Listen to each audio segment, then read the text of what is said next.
Welcome to Convenient Truth. It's Aaliyah, And Joe. and we are eating lunch. Well, I am. Joe's eating his second lunch, apparently. um, but I'm starving, so that's how it's gonna go down. Sorry, so don't mind us Don't mind us. chomping. It's probably gonna be really And it's loud. gonna look really weird if you're watching this as I'm eating because I have mouth jaw issues, so I can't even like really open my mouth big enough to actually That's what she said. get a good bite of the sandwich, so it looks really awkward. Anywho, So what do you got? Let's get right into it. What did you you said you wanted to talk about something? well, I just had like a pretty cool experience at Jersey Mike's, which is where I went to get these sandwiches, and um, I was there and I was getting my sandwich, and as this amazing young lady was making my sandwich, she just, you know, opened up, no filter, which I love. Just about the fact that she is really happy because she is trying something new. And she said that she's trying, something new. She said St. John's wort, which for those of you who don't know, St. John's wort could also Hold on. be. How do you get into this? You just I didn't get into it. she just turned around and she's just like, she I'm said, using St. John's wort. She said, "How are you doing?" I said, "I'm doing great. How are you?" She said, "I'm doing great. I'm trying something new. I'm trying St. John's wort." And I was What? like, "Okay, well, that's really great." And so, if those of you who don't know, that could be also that could be used for anxiety. Is that what it's? I never knew what that was for. Yeah, it could be used like for just to, like help calm someone down, help calm your brain. So a lot of people who have anxiety who are looking for holistic, natural ways will try that. Okay. And then she proceeded to get into the fact that, she's tried so many different medications and they've all made her really sick and had really bad, impacts on her. So now that she's, I guess, able to take charge of her medical care on her own now, because I think I'm thinking maybe she's, I guess, 18 or just turned 18.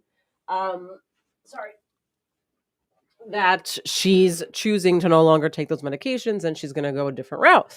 So I stop and I'm like, I feel like you somehow picked up on the fact that I'm a therapist because I Right. find this really interesting right now. And she was like, "Oh my God, you are? Where do you work?" And I was like, "Well, I have my own practice down the street." She was like, "Oh my God, that's so cool." Then it just, opened the flood. Then she just kept talking. Oh wow. About how, she went to this one place and they had, really gave her medication that she wasn't supposed to get and da da da, and she had a horrible experience and blah blah blah. And and then she's just going on. She's like, but they did, and then they actually ended up diagnosing her. I think she got diagnosed with autism or she's on the spectrum, which again makes a lot more sense to me now Of because she's St. just John's willing. wort. Not that Yep. it makes more sense to me because people who are on the spectrum and maybe also like autism, just one of the characteristics or traits is that there's really no filter. Mm. They will just, just kind of just talk, just openly speak, Yeah. which I absolutely love. It's one I of like the it too. most amazing things that I love about working with anyone on the People spectrum. should want to have that. Right. So I'm enjoying this. Okay. I have no. So then the other person's ringing me up, right? She's still talking to me, but the other person's ringing me up and they go, so would you like to add $1 onto your charge for autism for autism The therapist. for right? So I said, because it's something that they ask everybody, and so I go, well, clearly I have to say yes now because there's hold no on. way. I thought she was like joking, like, no, for your this is a therapy part of this. time All and- just happened. This is a part. This is what they do. There, you know how Publix? It's like, would you like to donate to the children's? Yeah. That's what it is at Jersey Mike's, but it's for autism. And so I'm like, well, obviously I have to say yes now. And so we all start laughing, and then the girl's like, "Oh, I'm so sorry," and I'm like, "No, don't worry about it. I'm just messing with you guys, right?" So as we're having this great conversation, I guess maybe she's the manager or whoever she is or whatever. She's there, and I see her. I think she's telling the girl who I'm talking to either not have these conversations with with customers, right? Because I see her side talking to her, and then all of a sudden the girl stopped talking. So I saw Was this. it busy in there? No, it was just me and one other guy. And so I saw this and I kind of like, I get it, but I didn't really like it. So then before I left, I went back up to the girl and the manager's right there. And I walked up and I'm like, thank you so much for this extremely like amazing conversation. You are so pleasant to speak to. I really appreciated this. And she just beamed. She was just so happy. Mhm. And then I walked out. And I really hope the manager fucking heard that because I literally enjoyed having this amazing conversation. Needless to say, not everybody, I'm sure, I guess, would enjoy that. But I loved it. It was like the right place, right time, right person. It just worked out. Yeah. So kudos to that girl. I actually wish that more people could just openly speak their truth like that. I thought that was amazing. She had no issues with just opening up about her ADHD and autism. We're in the middle of Jersey and she's just talking about it. And needless to say, some of that is also just like a characteristic and trait that she has, but regardless, I love it and I think I respect that so much. And so kudos to her. Yeah. I mean, that coincides exactly with what me and David were talking about. I have another podcast, The Frequency Project, with my buddy David Lawrence. And we were just talking about how things are shifting and people are more open about talking about their mental well-being and whatever, and especially like guys and stuff too. But Right. no, that's great. And we're in this like shift towards that. And that should be a normal thing. Everybody should be cool with that. Right. Mm. Yeah. I wanted to get into, and we kind of talked about it the other night, and we were like talking for like, 15 minutes. I was like, this is a great podcast right here. We were talking about alcoholism, right? But like the perception of it and like what is alcoholism? What stage do you cross over into alcoholism? If you have a glass of wine every night for 20 years, are you an alcoholic? I said at some level you are addicted to the process of doing this and you're doing it for a reason. Mm-hmm. And what is that reason? And you're going down that path and there's some level of it, right? Right. Do you want to get into that? Or I mean, we can. Yeah. I mean, it's we got a short podcast today, but yeah, that's why we're kind of like jumping right in. Right. That's how the conversation. Yeah, we were talking about alcoholism and just the different and I think the point that I was trying to kind of make is that like for me so alcoholism slash just addiction in general, right? I'll say is up here. And then there's like she's above her head for those of you right. Then there's like little sections of it where I'm like, okay, so we have the abuse stage, right? Here. And then all the way, let's say on this end, we'll have dependence, whether it's abuse or dependence or anything in the middle would still all fall under, right? Some type of issue, right? Yeah. Meaning this addiction, alcoholism thing, up here. So abuse is also a part of that, So let's say if someone's abusing, right, alcohol or some kind of, pain medication or whatever, a drug, then that would still fall under that umbrella. I think we got to the point where it's like, do you need it or do you just want to do it? Right. Well, there's a whole difference then. I mean, if someone's coming to me and they're just like, I just like to shoot heroin, the answer is no. I'm saying no. I'm calling bullshit. Why? Because it's heroin? Now, do I think that you actually do like to shoot heroin? Sure, I believe that because heroin gives an amazing fucking feeling and it's like no other and you're escaping your problem. So I'm pretty sure in that moment, yeah, you like to shoot heroin. Do I think that that was your life goal to wake up in the morning and shoot heroin every single day and be a heroin addict? No. But neither is it the life goal right? Of somebody to like drink a glass of wine every night either. So that's not their life goal. Well, I mean, okay, but to me it's like, so for example, in France, let's say, right, and I bring the cultural aspects of this too, right, which I think that does have a huge impact. Like out in Europe, I'm sure that there are many people that are having wine every single fucking day. Right. Then I got into the point of like, okay, maybe in Europe, we don't know their culture and where that stems from. That could stem from World War I or something. It really could culturally. Guess. Yeah. Okay. Right. There's a lot of trauma going on out there. The people were, you know what I'm saying? Why do it? Maybe was this happening, 300 years ago? Maybe not, So I think if you're utilizing alcohol or any other substance to do anything on a regular basis, you're somewhat of addicted to that. I wouldn't even, not even, that's the wrong word, not addicted, but Yeah, you I think that utilize it to do something. I think I have an issue too sometimes with throwing out the word addiction. Like Yeah. I think that I don't like throwing out certain words like addiction. I don't like throwing that word out. Because some people that drink a glass of wine every night could stop any time, but do they want to? Why don't they want it? You know, like Right. And then you get into all the things, you know. Yeah, I mean this conversation could go in circles, I feel like, because everyone has their own, you know, but and we can keep talking about it. But I do think that when it comes to addiction, people who are addicts in their brain, let's say they have a different brain than let's say someone who's a non-addict, and that really sets the tone and for that's really really what we should everything talk else. about when And you're that's really talking. what it is. It's Yeah. not so much of it's your brain is also functioning on a whole different level, Yeah. you know. And so, and I think I've said this before in one of our earlier podcasts in season 1 when we were talking a little bit about this, is that like in an addict brain, just to make it like I guess the easiest explanation possible, there's no like stop receptor, everything is go. Mm. In a healthy brain, you have a stop and a go receptor. So let's see in life, you know, like, okay, I'm going, living life, going, something crazy happens, something, and then whoop, and then I'm able to stop. And Mhm. I'm able to kind of go, okay, no, this is what all right, let me change it, process, let me change it, and then go on from there. Go. Whereas in, let's say, a addict brain, there's no stop receptor. It's just Mm.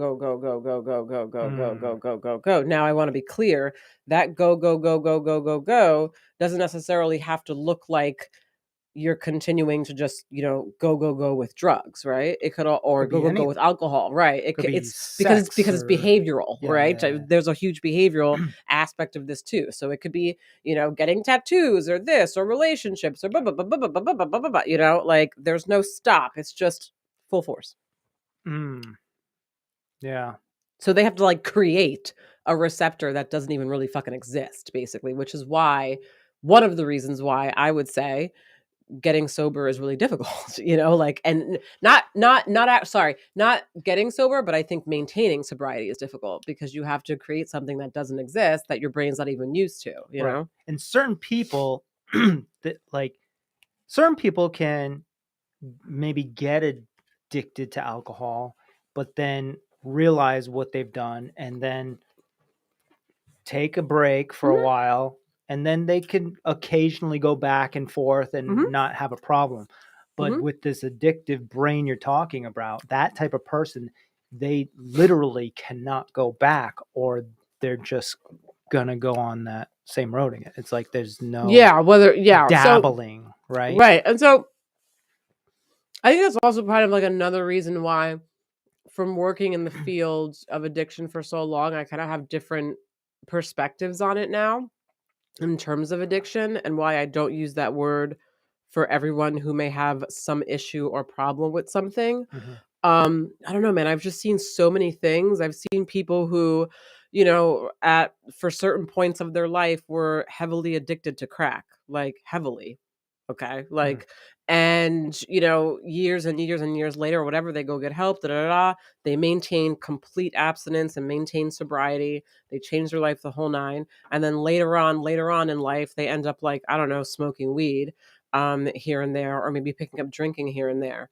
And what I mean by here and there is they're not using it They're every not day. they They're don't not get abusing yeah. it. They literally just like every now and then, you know, Is like it we'll just have with that particular drug, or just right. I maybe mean, they've sorted it right. out? So I'm wondering, right? Like I'm wondering too if like if let's say they did even think to like, you know, smoke crack again, which it's not even on their minds, this particular person I'm talking about, but if they did, if that would like ignite something, but Yeah. you would think that that would be the same even for let's say alcohol or drugs, because Right. although your brain's not receiving the same exact feeling as let's say crack would give, right, or that same stimulation, it's still a stimulation that's familiar to the brain, and you would think, Right. right? So I don't know, Also, what I we're have talking about is neural pathways, right? So like something when you were born, if you're an addict, you've created this pathway in your brain to like the go, go, go, right? Now, if you were to take a significant time off and do the opposite of that for years and years and years, you're creating new neural pathways in your brain to think differently, right? So then who knows what it looks like when that person goes back to doing it at that point. Do you get what I'm saying? Mm-hmm. It could trigger the rerouting of the path and back to the other one, or the new pathway could be more sustained than the old pathway, and it's just like, oh, that was cool, but I don't want to do that anymore. Yeah. I don't know. Yeah. I just think that how addiction is looked at today versus how it was looked at even like, like 10 years ago or so, or 7 years ago, has changed so dramatically. Mm. And it's going to be, I feel like it's different depending on who you speak to. Like, for example, now there's, ketamine facilities, right, to treat addiction, like Right. there's, psilocybin's out to also help treat alcoholism and addiction. It's like, well, why is that, right? Like, why are we using, One drug. you would think that, right? Like, I guess you would think that if someone's an addict, giving them a drug, another, drug that's abusable, let's say, to help them recover from their addiction just would sound crazy 10 years ago. But it's being done, like, and it's working and it's successful. I don't know. I just have very different I think thoughts about we know nothing about humans. we know nothing as humans. I mean, as humans, there's so yeah. much stuff that we don't know. So like nothing is set in stone in my mind, at least, no matter what it is, whether it's scientific stuff or technology or whatever. I'm always like, I leave some room for shit that we don't fucking know about. Yeah. Well, that also is. I also don't look at everyone as the same. That's the other. Yeah, that's an You know important what I'm thing saying? too. Like We always put everybody in boxes. I don't look everyone as the same. So where I could be working literally, and this has happened to me, I could work with one person who, let's say, is a heroin addict, full blown, okay, like literally has gone all over the world to hell and back, just really unfortunate things happening to them due to their addiction.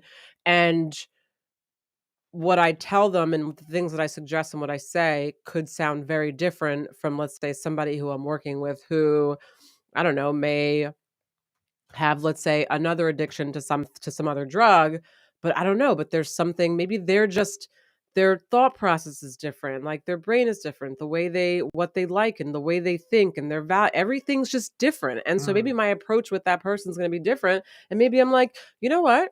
Maybe then try like just like yoga, or maybe try this, or maybe try that, like this one thing is not for everybody. Like AA, let's say, is not for everybody, and NA is not for everybody.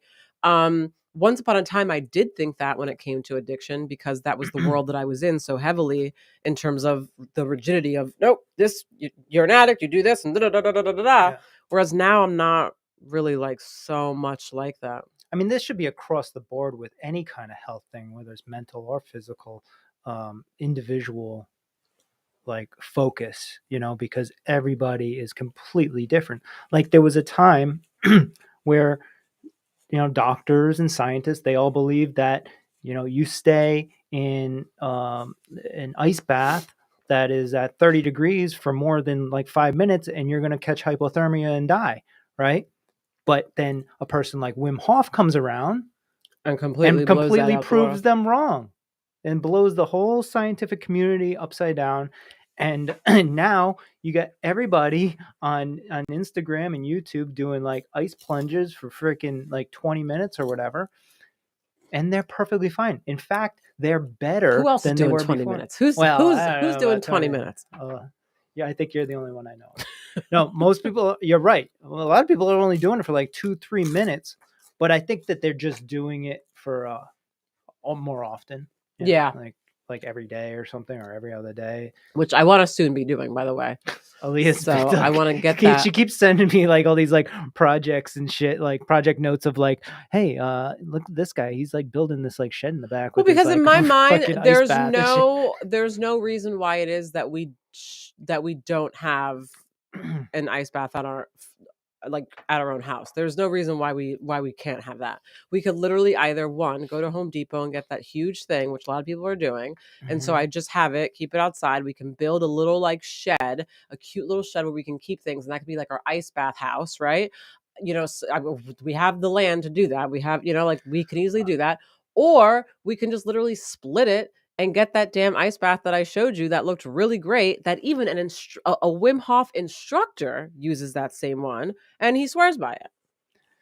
On Amazon, by the way, for only $160. I'm telling you my honest truth about this is like I think I'm thinking about it right now. It's my hesitance is it's different than when we go to the Bodhi Spa, because the Bodhi Spa is like, I know as soon as I walk out of that thing, I am warm and I'm heading to the sauna, or I'm heading to the jacuzzi thing, right? Or I'm heading to a hot shower. Like here, we're cold in the studio right now. But I'm not And cold when I get out of the ice bath. and yeah, because we're at the Bodhi Spa where the temperature in the room is No. I freaking mean, 85 degrees. well, it's not 85 degrees in there, let's be clear. But I mean, like, my body isn't cold. Like, I could literally do that and not go into the sauna or anything and be still warm. Like, my body's numb. I don't feel anything. Okay. I even go into the sauna and I still feel like numb and, let's say, cold for the neck. Like, I don't feel anything. Right, but imagine if you didn't go in the sauna and you came down here and you sat down here for the next But I'm half not. hour. But I'm not sitting down here. If we did the ice bath, first of all, it would be outside, right? Okay, or in the garage or something like that. And the minute I get out, I would just come back into the actual house. I'm not gonna come downstairs here. I'm gonna go upstairs into the living room area, or go to the room, or go to the, like, and then take a shower. Like, and it'll probably be a hot shower. We can take a shower. Yeah, like it's not like. Yeah, I don't know. I just that's my only hesitance. Is like, fine, and then It really it's like it's I don't want. it's a I ridiculous hate being hesitance. cold, but I don't mind doing the cold plunge for 10 minutes or whatever at the Bodhi Spa. Yeah, and then because I it's the same that know. then you're gonna come in here, you're gonna go take a hot shower. It'll be the same shit. My like psycho brain, I'd just be like, oh well, then now we gotta get a sauna that goes right next to it, so I can jump in there right after, or like it'll be this whole thing. I'll have to have this heated fucking thing near it, or I don't know. And then summertime comes, and then like it's like not even cold, Then what do you? Then it's like you just do. Maybe this is when we start it. Maybe we start it in the summertime. You could do the ice bath in the Right. This is what I'm saying. So maybe we do it. We get it going this summer, because just then to be it's like, used to it. You're because saying? then it's just like you get in, and as soon as you get out, you just lay in the sun right there. Okay. It's the convenience and the But speed then of when it. that goes away, you're still left Right, with the but I'll be winter. used to it, and then I'll be like, okay, now we can ease into it or something. I don't know. See how it's all mental? It's a mental fucking thing. It's like all mental. But I see what you're saying. Excuses is what it is. It sounds like it, but I still see what you're saying. Yeah. Yep. You're gonna say, oh, so what else you got? Oh my god! I gave you a moment there to transition to something else, but you chose not to. I feel like I had something to get into. What's going on this? For anyone who cares, I feel like we have no listeners that really actually watch UFC, but there's a UFC John fight Jones tomorrow is night. back. John Jones is back. Whew. So that's happening. happening. I'm like conflicted because everybody says that this is like the best card they've seen in a long time, and I'm like, is it? I mean, you got John Jones at the top. He's not even fighting the guy that everybody wants. That he should be fighting, Francis Ngannou, or even Stipe. No disrespect to Cyril. Yeah, no, he is. Is it Cyril? Cyril Gane. But I feel like they pronounce the Y a little bit. It's all different. Well, it's he's French. Yeah.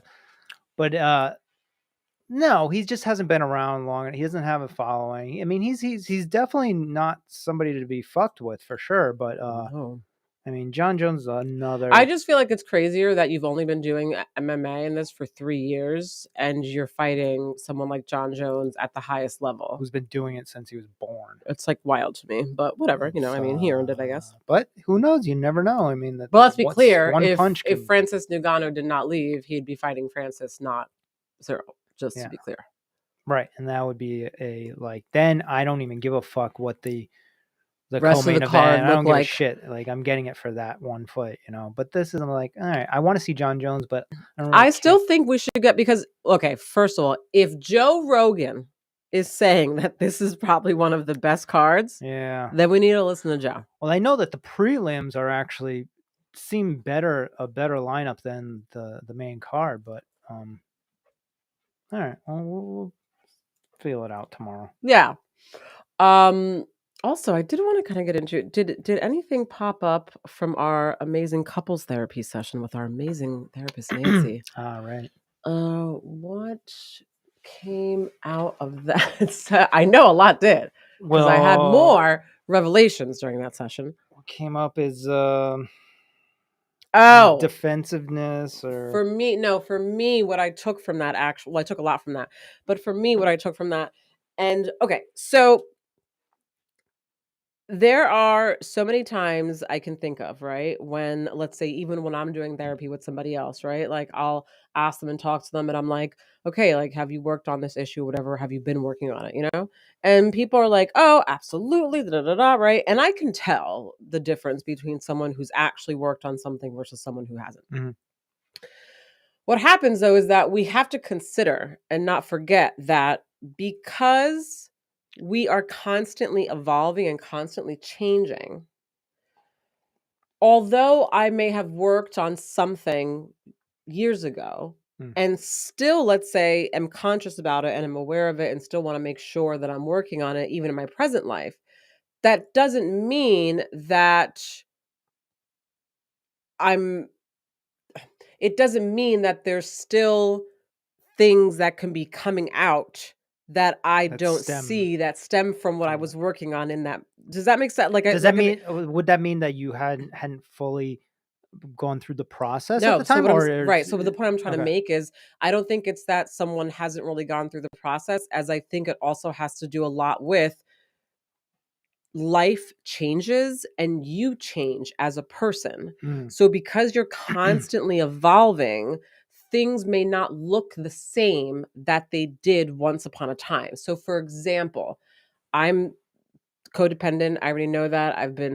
That's been one of my things, right? Now my codependency, when I was in the thick of it years ago, I would say back in like 2002, 2003, came out with me being in a relationship, this is going to sound so nuts, but I really did do this. Me basically doing my boyfriend's resumes, writing them, emailing jobs for him, all of this stuff, So it's right? Like dramatically that's better, how but it, still right. working. That's how it came out, and, or like, because because of my codependency, I was in relationships with people who were also like addicts, which is pretty common for any codependent to have that dynamic. So what I would do was a lot of like, you know, bailing them out of a situation, or like all this enabling codependent shit.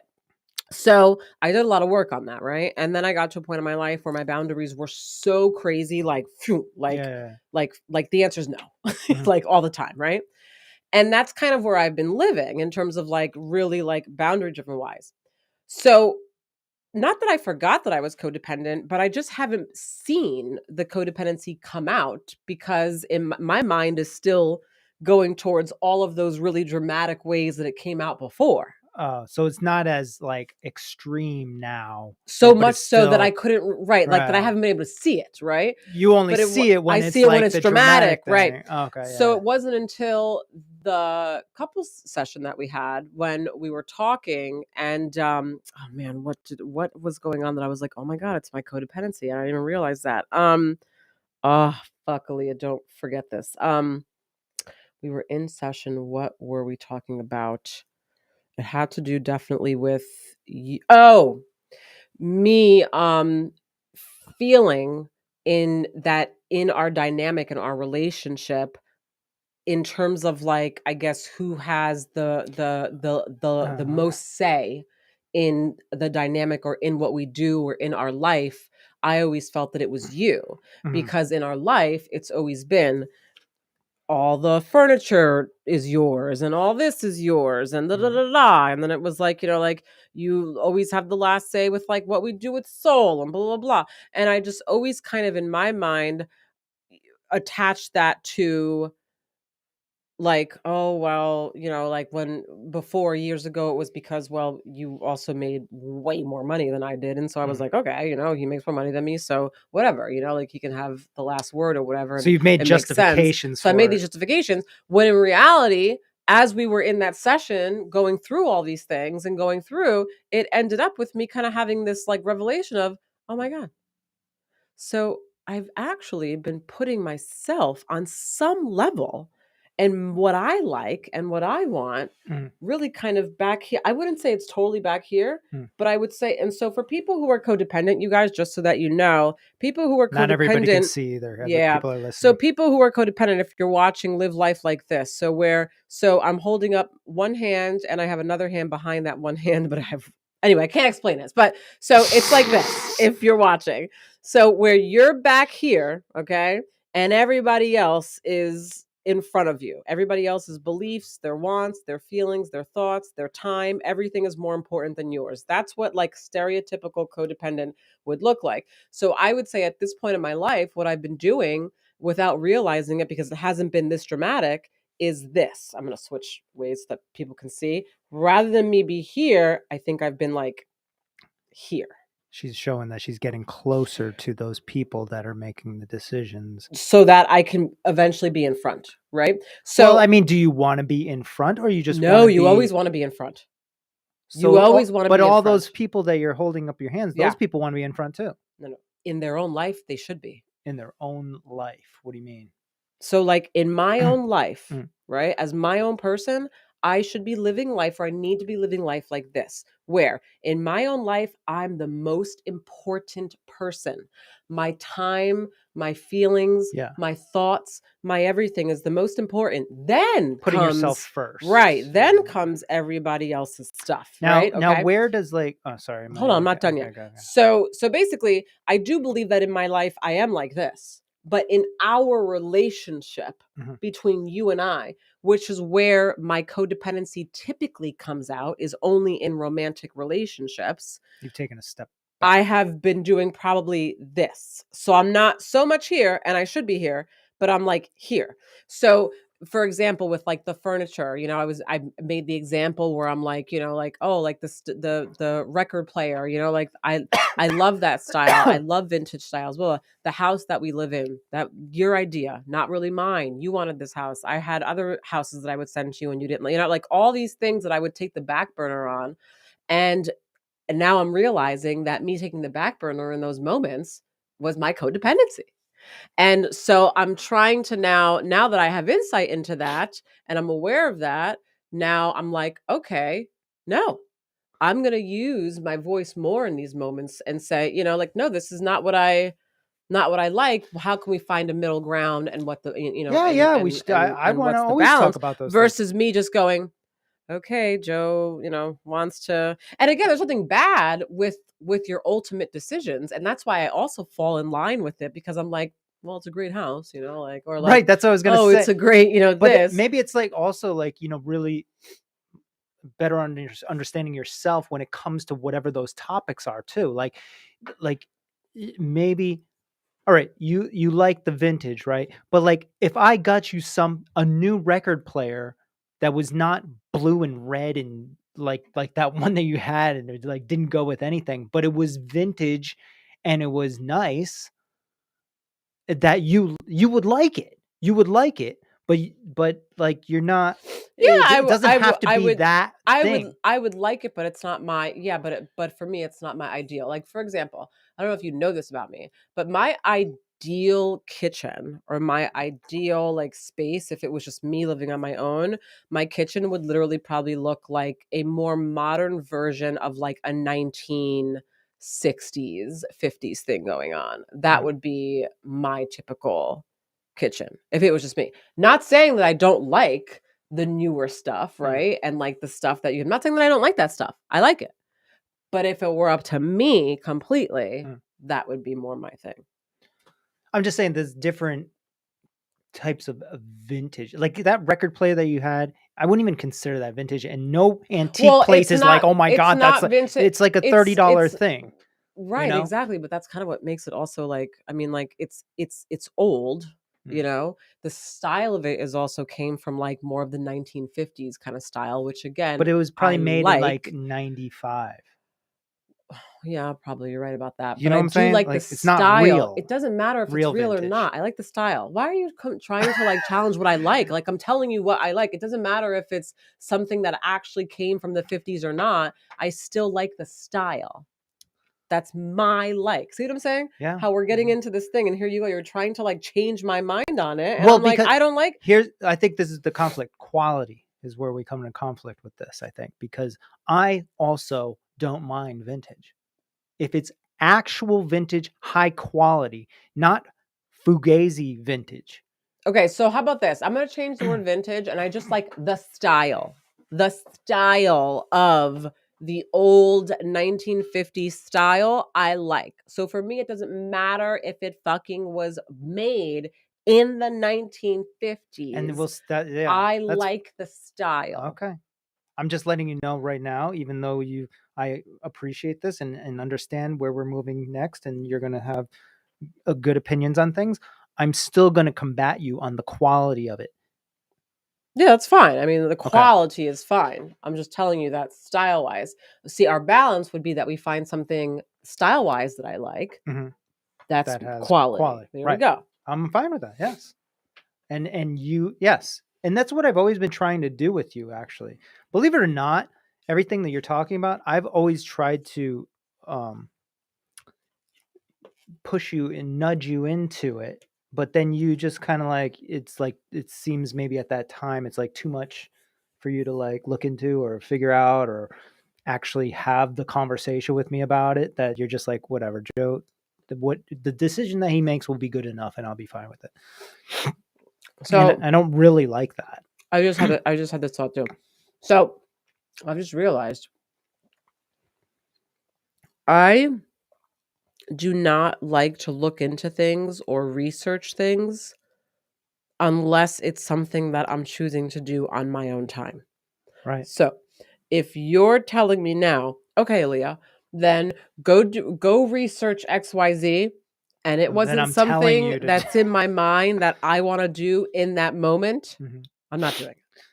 So But I could that's probably research it like a month from now if it's my idea. so right. So do you think this is going to continue on, or do you need to like? I mean, I'm not No, I'm telling. gonna be aware. I All have right, to be yeah, aware of these because things, just obviously. you have to realize I'm not telling you to do it. I'm just saying, in order for us to have this conversation in an equal manner, then you need to do more research on Right. this And that's topic. why we end up that's probably why I just end up not having the conversation Yeah, because because you don't want to do I'm it. like, but I don't want to do it at that moment. I'll do it, but I'll do it when I'm This is actually a very good revelation. I wish Nancy was here right now because I don't know where to go with this, but I know it's something. You should take notes, though. Seriously, I've been taking notes for this Joe takes notes so that because he can bring to our it's important. couples therapy session. Okay. All right. So I'm just quick note. What do I write? Oh fuck. If I don't write it down, sorry, I have to do it right now live. So. I don't know. I don't know how to like condense that into like one thing. I like to do things on my time. Fuck. Anyways, we'll just I'll just rewatch the podcast. No, just put. I like to put. Aaliyah said she likes to do things on her time, and then it'll trigger this whole entire conversation. Which is exactly how our daughter is, by the way. Do things. Especially when it comes to like research. First of all, I don't like to research to begin with, so like it needs to come from like when I want to do it. Especially if I don't enjoy really doing something. This is why I didn't really go into the research avenue of my field. Dude, this is we're getting into it now. This is making sense now. The reason why specifically on health topics, and I've been asking you to like look more into it, and you do it, but you do it on your own time, which prolongs the. I know, and you can't stand that, but you just need to be. conversation. But you also have to understand that not everybody has your brain and does things when you want them to and works like you. I'm a different person. But at this point, right now, we've had many conversations about our daughter's health, right? And you are coming into the realization of that you purposely don't do the research on health because you think that I'm telling you to do it. Now, if you remove that and you do the research because you know it needs to be done and it's for our daughter, is there anything else that'll like catapult this to like this area where you need to like get the research done immediately? Like what's the expedite the situation? Or because I'm telling you this, just the fact that I'm even verbalizing Do you this know right what I'm now more makes of you a feel like do you fuck know, that. and then I also had another thought. So for example, with our dog, Mhm. our dog has lots of medical issues, right? Mhm. When do you know that I research that tremendously? But anytime he has an issue, right? I'm on it. Yeah. But when do I actually do that? When he's dying. Right. Whatever something's Yeah. coming up, like so for example, he was vomiting, right, for a whole day. And what did I do? I was like, oh, he's vomiting. Boom, bam. And then I was like, first thing in the morning, researching and doing all this stuff. For me, it's like when the issue presents itself, even in the slightest bit, it doesn't have to be on a huge level, but even the slightest bit, when I see some It kind does of have to be like, a huge no, level. it doesn't. If I see some, listen, how many times have you told me, oh my God, you're researching about Euro, blah, blah, blah. And it wasn't even really anything that serious yet. But in my mind, I'm like, ooh, that's it. I got to go for this now. Well, that's I got to because jump on this. I got to. for you in particular with dogs, that's PTSD. Oh, that's true, I guess. Because you have dogs that have died But I feel like on that's the you. same way I am with Soul too. Like the minute, so like I won't research anything if she's fine. But if I notice that something's happening, maybe she's having more diarrhea or something's going on, that's when I'm like, oh, okay, gotta go. Now I have to research every single thing about toddlers who have constant diarrhea, and I'll come to you with the whole thing, right? Like I'll send you stuff. I've done that. Yeah. That's how I work. Yeah. You're not like a preventative type of person. You're oh shit. This Things is are happening now. I Let's gotta figure address this this out. now. But I think, And on some levels, to be honest, I think that that's okay.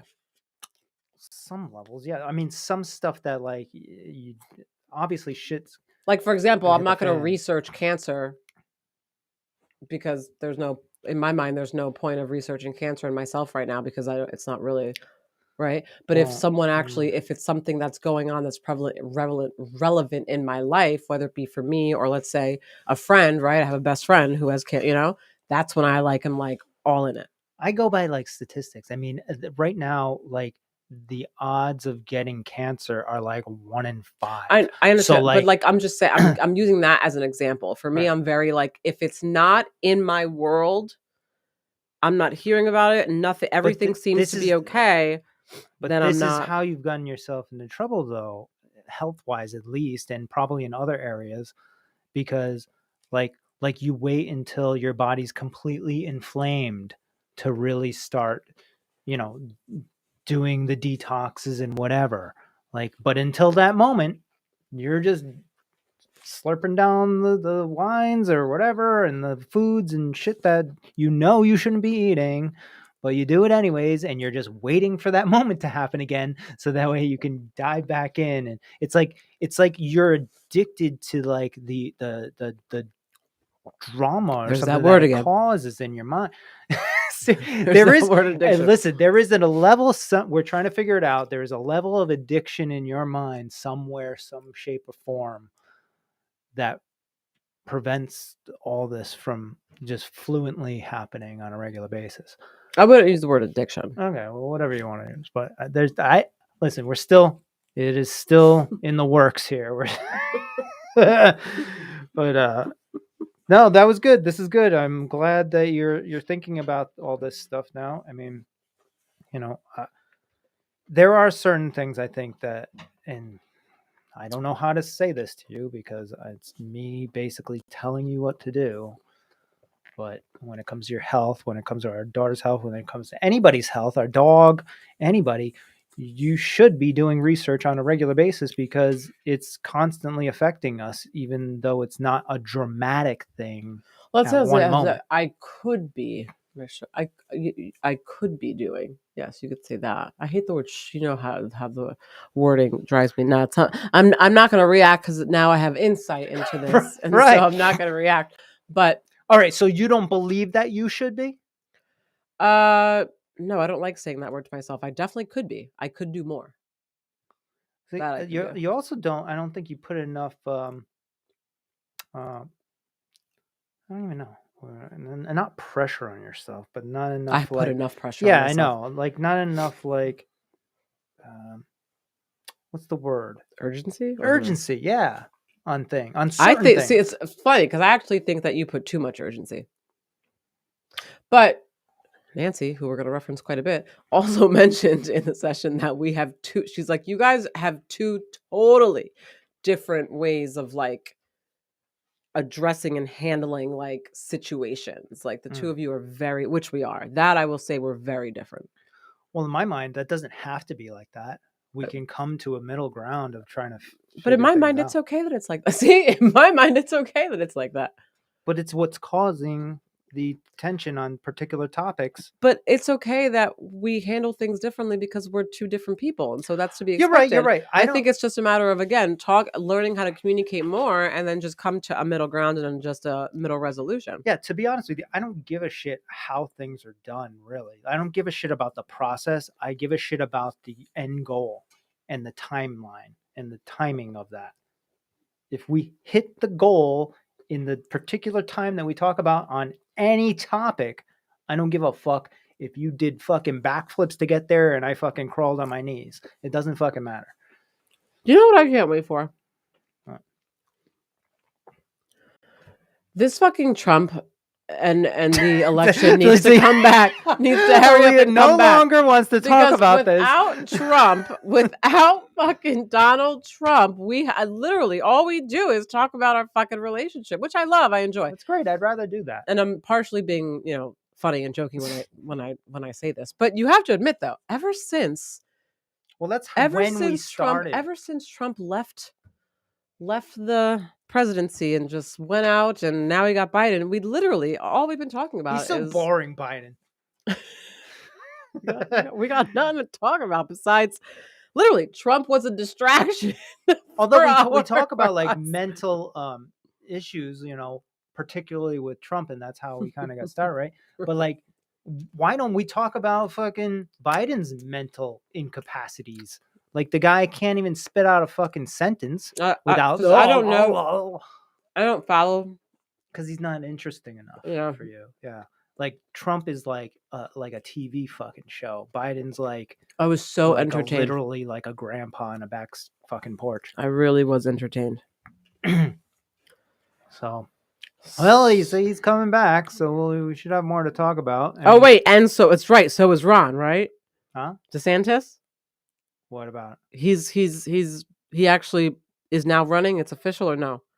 I don't know if DeSantis announced his running yet. Damn it! Come on, guys, we got to get this going. This is I'm not sure. Great for conversation. But what DeSantis just did do real quick is he how Disney World basically had all their own rules and regulations for that area of Disney World. Did you know this? What do you mean? Like what? Like they don't have to abide by Florida regulations and shit. I don't understand. Like what regulations would they not? They're a part of Florida, so building codes, like all. Oh, I didn't know that. All kinds of shit. Any kind of, like not everything, but I think I forget I didn't exactly know that. the specifics, but like there's certain things, and they've created this environment there. Hiring regulations and stuff like that, and I don't know. I don't really know all the details, but I do know that they don't have to abide. They don't have to abide by a certain rules that Floridians do. Right. Okay. So now DeSantis just stripped that. Oh, he's like, no, this is ridiculous. You guys aren't your own country here. Like you have to abide by. I think that makes sense. Right, that would make sense to me. I think so too. So that would make sense. I mean, on the level that we're talking about it makes sense.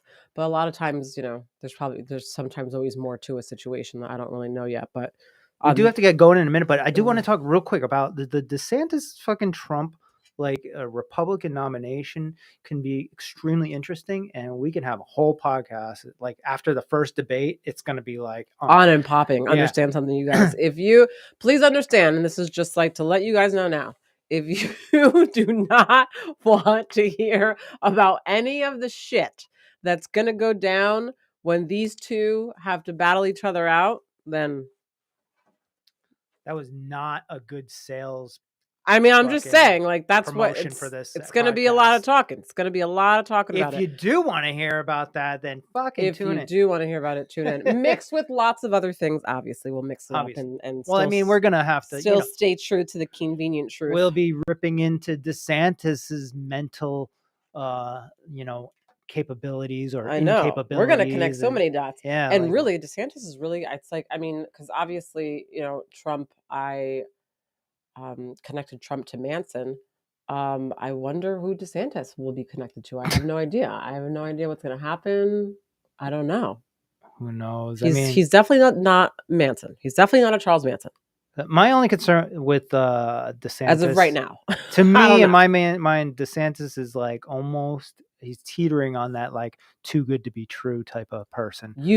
I think for me, yeah, because a lot of people do not like him, which is crazy. Even your mom literally, she can't stand him. We were talking on the phone. She's like, well, I like to live here in Florida, even though the governor, he's like Hitler. I'm like, I wanted to like go down the list and the road and be like, so you're comparing Florida to like living in Nazi Germany. Like, I think why would you want to live there? Everybody that I think it's actually totally opposite, though. I feel like it is. It's on some levels liberating opposite. in Florida. Actually, I mean, especially during COVID. I think during COVID, it literally proved that's not the case. It's literally the opposite of what she said. So, and I mean, in that aspect, I'm gonna have to have a conversation with her about that aspect. Yes. I mean, I want her to actually prove to me that is correct. No, I really she's not do. going to. No, she's not. I know she's not going to, but I want to hear it. Anyways. All right. All right. We gotta go. We gotta jet. We have a kid to pick up. Right. Thanks everyone for tuning in. If you have watched, thanks for watching, and we will speak with you all soon.